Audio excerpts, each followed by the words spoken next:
చూస్ country delight, live better. ఇప్పుడే country delight app ని download చేసుకోండి.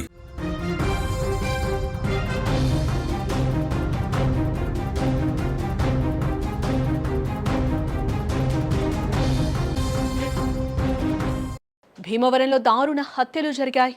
తల్లి తమ్ముడిని చంపాడు ఓ వ్యక్తి. ఇద్దరిపై కత్తితో దాడి చేసి కిరాతకంగా హత్య చేశాడు. హత్య చేసి తానే పోలీసులకు ఫోన్ చేసి చెప్పాడు నిందితుడు. పశ్చిమ గోదావరి జిల్లా భీమవరం పట్టణంలో అత్యంత దారుణమైన ఘటన చోటు చేసుకుంది. ఒకే ఇంట్లో 2 హత్యలు జరిగాయి. ఆ హత్యలు చేసింది కూడా ఆ కుటుంబ సభ్యుడే అని కూడా తెలుస్తోంది. మతి స్థిమితం సరిగా లేని ఒక వ్యక్తి తన తల్లిని తమ్ముడిని అతి కిరాతకంగా హత్య చేశాడు. ఈ సంఘటన స్థానికంగా తీవ్ర కలకలం రేపుతుంది. సోమవారం తెల్లవారుజామున ఈ హత్యలు జరిగినట్లుగా కూడా సమాచారం అయితే అందుతోంది. నిందితుడు శ్రీనివాస్ తల్లి మహాలక్ష్మి, తమ్ముడు రవితేజపై అత్యంత పాశవికంగా విచక్షణారహితంగా దాడి చేశాడు. తీవ్ర గాయాల పాలైన ఇద్దరు అక్కడికక్కడే మృతి చెందారు. తల్లిని తమ్ముడిని హత్య చేసిన అనంతరం శ్రీనివాస్ స్వయంగా పోలీసులకు కాల్ చేసి తానే హత్య చేసినట్లు పోలీసులకు సమాచారం ఇచ్చాడు. సమాచారం అందుకున్న పోలీసులు వెంటనే సంఘటనా స్థలానికి చేరుకున్నారు. నిందితుడు శ్రీనివాస్ను అదుపులోకి తీసుకుని విచారణ చేపట్టారు. పోలీసుల ప్రాథమిక విచారణ ప్రకారం చూస్తే నిందితుడు శ్రీనివాస్కు మతి స్థిమితం సరిగా లేదని కూడా గుర్తించారు. ఈ యొక్క అన్ఫార్చునేట్ ఇన్సిడెంట్ నిన్న రాత్రి ఇక్కడ జరిగింది.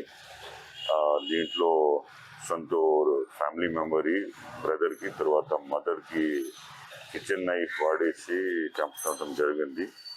దాదాపు నైట్ బిట్వీన్ 1 to 3 ఇన్సిడెంట్ జరిగాయి. తర్వాత ఎర్లీ మార్నింగ్ 4:30 అక్యూజ్డ్ మన పోలీస్ స్టేషన్కు కాల్ చేసి అట్లాగే నేను చేశాము, ఇక్కడ రావాలి. ఇమీడియట్లీ మన షే గారు టీంతో పాటు వచ్చారు. ఇక్కడ ఇది చూస్తే అక్యూజ్డ్కి మెంటల్ కండిషన్ ప్రిలిమినరీగా కొంచెం సరిగా లేదు.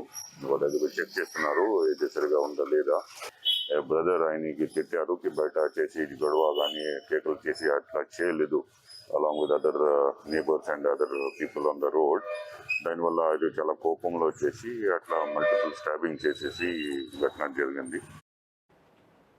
కోవిడ్ సమయంలో తండ్రి మరణించినప్పటి నుంచి అతను మానసికంగా కుంగిపోయాడని తెలుస్తోంది. ఒకే కుటుంబంలో జరిగిన ఈ 2 హత్యలు భీమవరం పట్టణాన్ని ఒక్కసారిగా దిగ్భ్రాంతికి గురిచేశాయి.